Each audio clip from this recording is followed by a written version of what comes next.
Hi friends, இன்னைக்கு வீடியோக்குள்ள போறதுக்கு முன்னாடி என்னோட சேனலை நீங்க சப்ஸ்கிரைப் பண்ணலனா ப்ளீஸ் சப்ஸ்கிரைப் பண்ணுங்க. நான் புதுசா அப்லோட் பண்ற வீடியோ உங்களுக்கு உடனே தெரியணும்னா பெல் ஐகானை கிளிக் பண்ணுங்க. இந்த வீடியோ உங்களுக்கு பிடிச்சிருந்துச்சுனா லைக் பண்ணுங்க, உங்க ஃப்ரெண்ட்ஸ் கூட ஷேர் பண்ணுங்க.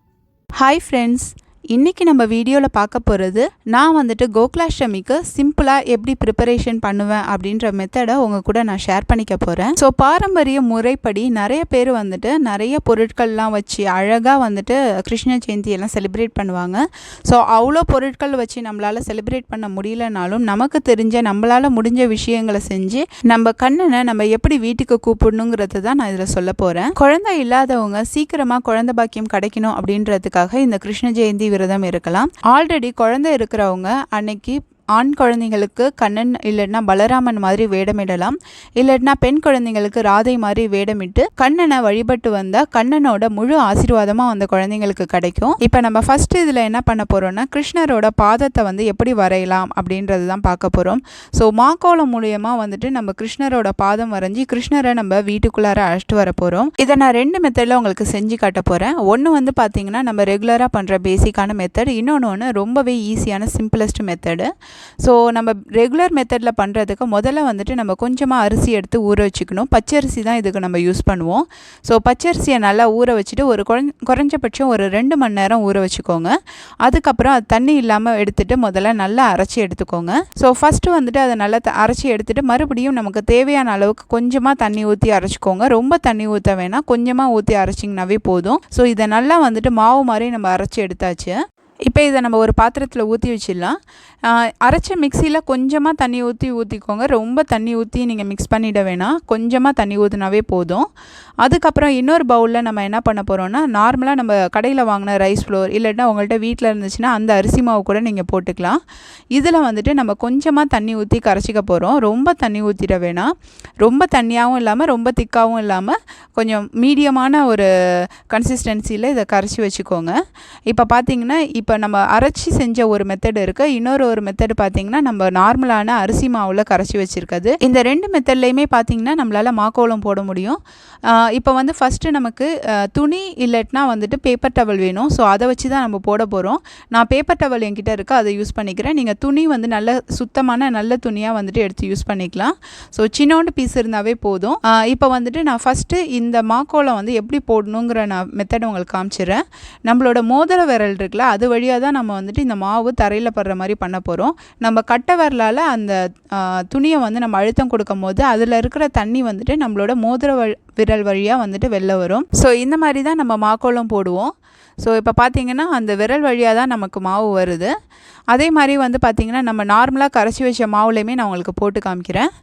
ஸோ இந்த மாவு பார்த்திங்கன்னா ரொம்பவே தண்ணியாக இருக்க மாதிரி இருக்கும். காரணம் என்னென்னு பார்த்தீங்கன்னா அது மாவு வந்து கீழே போய் டெபாசிட் ஆகிடும். ஸோ இந்த மாவில் போடும்போது எப்போதுமே ஒவ்வொரு டைமும் கலக்கிட்டு போடுங்க.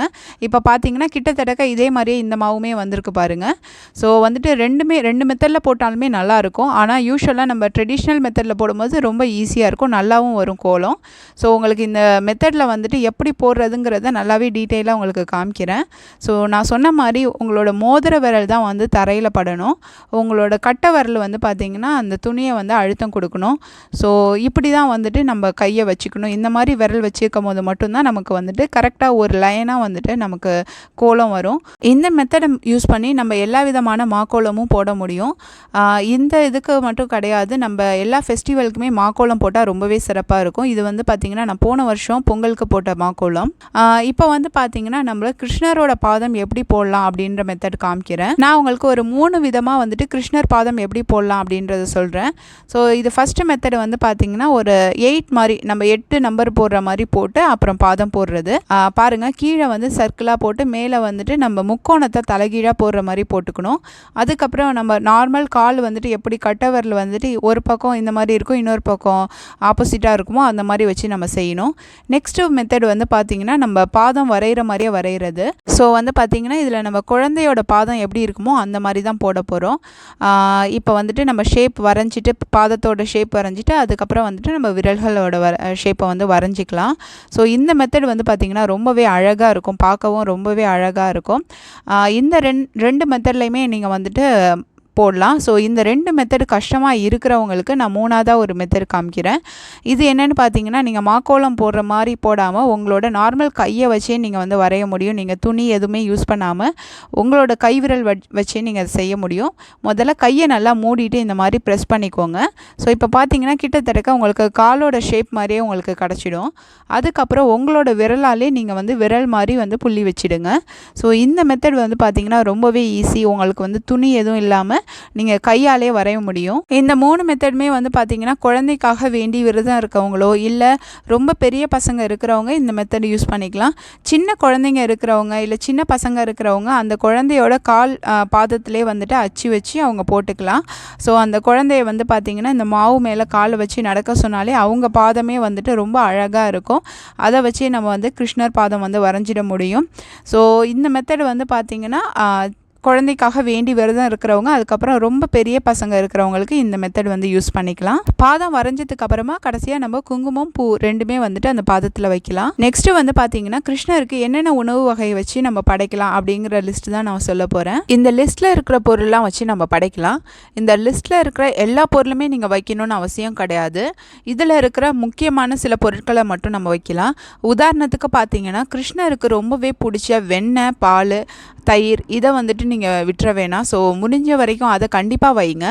ஸ்வீட்டு, பலகாரம் அதில் வந்துட்டு உங்களால் முடிஞ்ச ஏதாவது 1 இல்லை 2 பலகாரம் வைக்கலாம். உங்களுக்கு சிம்பிளான ரெசிபி வேணும்னா இந்த ரெசிபியை நீங்கள் யூஸ் பண்ணிக்கலாம். லிங்க் டிஸ்கிரிப்ஷன் பாக்ஸில் இருக்குது. இல்லை உங்களால் எதுவுமே செய்ய முடியல அப்படின்னா கண்ணனுக்கு பிடிச்ச அவலில் வெல்லம் கலந்து வச்சு நம்ம வழிபடலாம். அதே மாதிரி நீங்கள் எந்த ஸ்லோகம் வேணுமாலும் சொல்லி வழிபடலாம்.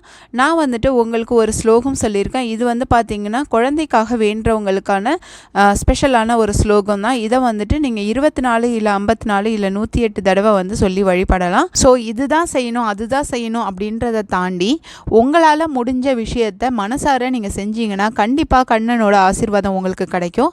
ஸோ இந்த வீடியோ உங்களுக்கு கண்டிப்பாக யூஸ்ஃபுல்லாக இருக்கும்னு நான் நினைக்கிறேன். ஸோ உங்களோட கமெண்ட்ஸை எனக்கு கீழே சொல்லுங்கள். தேங்க்யூ ஸோ மச் ஃபார் வாட்சிங் my video. Thanks for your love and support.